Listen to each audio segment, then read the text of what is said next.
If you played Bellwright before, you know that not all locations are created equal in terms of building. So in this video, we're going to go over what I believe to be the 10 best locations to build your village or outposts, factoring resource locations, vendors, strategic locations, everything. Most if not all areas we're going to talk about here are for full-fledged bases, but I will mention a few great areas that are good for outposts too. Starting with northern areas and leading down south, the first area on the list is Oakridge. This place is basically where everyone builds for the first time, and it's not the best of the best locations, but for early game, there aren't a lot of better zones. You live in a relatively safe place, you have the town Herondine right next to you, which makes trading and recruiting villagers easy. But to make things as smooth as possible, try centering your village in this area here down in the southeastern area of Oakridge, mostly to center yourself between the most important resources early on. When in this area, you have access to river reeds near the water, copper to the north, tin to the west, which is a bit far, but still better than nothing, along with mud nearby that. All of this will get you through the first building tier easily, but by tier 2, you may want to consider building a second base closer to the brigand hideout, which is going to be the main source of all your trouble later on. Now Oakridge is nice and all, but there is a better starting location which may be a bit dangerous at first, especially if you're a beginner, but can ultimately be a permanent central location well into the late game, and that's near Cedar Creek. Cedar Creek is my choice of starting location. Since you'll be nearby a lake, that means easy river reeds, but you also have 2 fishing vendors a short walk away. That means if you end up doing any fishing, you can sell a lot of your fishing supplies to these guys and make some easy money early. In addition to that though, on your east you have tin and mud directly next to you. But the best thing about this location is you are stationed directly between 3 early game villages, which is going to be the optimal location if you plan on trading with Padstow, Herondine, and Bradford simultaneously. Like I said though, this area can be dangerous, but if you clear all the nearby bandit camps and turn off hold ground for all your villagers, you should have 0 problems out here. The closest copper deposit is near Bradford, which is a bit of a walk, so an outpost will be recommended to supply copper early game. Once you start to get to the mid game or start trading, copper will be less important for you to gather, so having a base nearby isn't so important.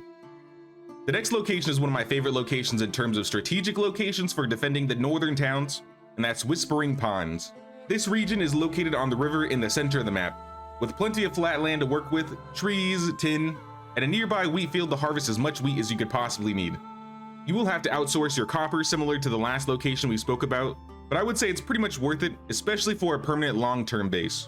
Eventually when you start dealing with reclamation parties due to where they spawn, there are only 2 ways they can reach the northern towns, and it's these 2 bridges right here. With your town here, you can easily defend the western bridge and catch up to any reclamation parties that may take the east bridge. Now if you prefer a location closer to the east bridge, then I would recommend Rocky Hollow. Rocky Hollow is stationed on that same central river. You're not really going to have any metals, but you have plenty of trees, mud, and hemp to work with. Another big benefit living here is being able to trade hardwood logs with Farnworth with relative safety. Along with a few vendors in the area, this location is a lot closer to the brigand hideout, which makes defending most cities pretty easy. I should mention though that Blackridge Pool is not so easy to defend in this area, so you will need a river dock closer to Blackridge to handle that. And a great place for that also happens to be my next location, and that is directly in the swamp, specifically Brookside region. This could work as an outpost or a full-on base, but in all of my playthroughs, I built an outpost in the same exact locations for a few reasons. Firstly, because there are a lot of unique resources in the swamp like peat, moss, and cranberries, all of which can be nice to have your villagers autonomously gathering. And you also have non-unique resources out here like sticks, flax, river reeds. And then of course you can also put a dock here to easily defend Blackridge Pool from the reclamation parties. Now this place will be a bit dangerous with the bandit camps at first, but if you clear the initial bandit camps in the swamp, it ends up not being as dangerous of a place to live in. This next location is huge when it comes to having an outpost, but Northwood Forest is going to be one of the main places for you to gather hardwood logs. The nice thing about this area is there is some copper nearby, plenty of trees of both types, and a water source for a river dock or fishing. Farnworth and Bradford are also not too far away, so they are pretty easy to trade and defend from here. You really can't go wrong building here, but it's up to you whether to decide if you want this to be an outpost or something more. Now our last 4 locations on this list are going to be in the southern parts of the map, and they are all almost endgame permanent base locations. Starting with what may be the best position for reclamation parties, let's talk about the region Pebblebrook, which is the area just below the brigand hideout. In terms of endgame resources, you're not going to find a lot much aside from maybe some granite to the southeast, but this area is a little bit less about resource gathering and more so about farming the reclamation parties. Now this can be great super late in the game when you're just farming brigands for supplies, but you're still close enough to the water that you could turn this into a full base location. Now the next place I don't think I've ever seen anybody build in, but it's definitely viable, and that is in the Deerfield region. Deerfield is between Blackridge Pool and Horndean and has many great resources from granite, iron, tin, cotton, and a little lake nearby for fishing. And assuming they don't change things for lakes, you can put a river dock on this. The camps nearby here are dangerous at first, but if you clear them as usual, they should come back as lower level ranges, making defending Deerfield a lot easier. Since you're near Blackridge Pool, trading with them will be easy. You also have Horndean to the south. You just may have to make sure to keep those bandit camps by the roads clear. Another fun location with plenty of space if you're looking to build a fortress is in the Redwood Forest region, right next to Krasmere. If you build in this area, keeping Krasmere and Horndean defended with your base will not be too much of an issue, but you're still close enough to the river that you can fast travel with your party wherever you need to go. You also have a few granite and iron nodes to the west that may be a bit of a walk, but shouldn't cause many issues if you choose to build here. Before I talk about the last location, I do want to quick fire mention some areas that aren't bad, but didn't really make the cut personally.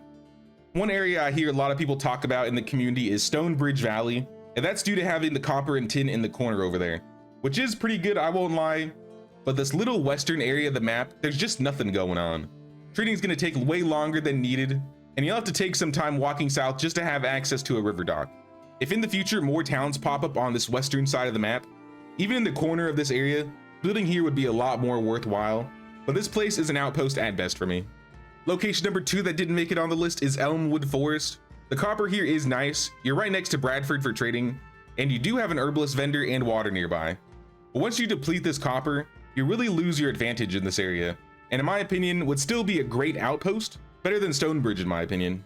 And lastly, this one might sting a bit, but it's for the wheat field lovers, and I have to say building in Hillcrest is fine for an outpost, but not that great for your endgame base. Sure, you have infinite supplies of wheat, you have mud, you have a forest nearby, but you don't have water nearby for fast travel, nor do you have a main road to place your own fast travel sign. You can argue it's a good spot to defend since it's still close to the bridge, but at that point you might as well build in the Whispering Pines or at the very least Eastfield next to it. But the last location on the list in terms of a permanent base location goes to Cottonwood Meadows, the furthest south area on the list. Cottonwood Meadows is a southern region squished between Horndean and the Brigand Prison. This area can be quite dangerous at times, but with copious amounts of granite and iron in this area, it's so worth fortifying this area and building a base around it. In addition, there's a good location for both docks, and trade with the southern cities like Horndean and Krasmere should be safe considering you keep the carts defended and camps cleared in the area.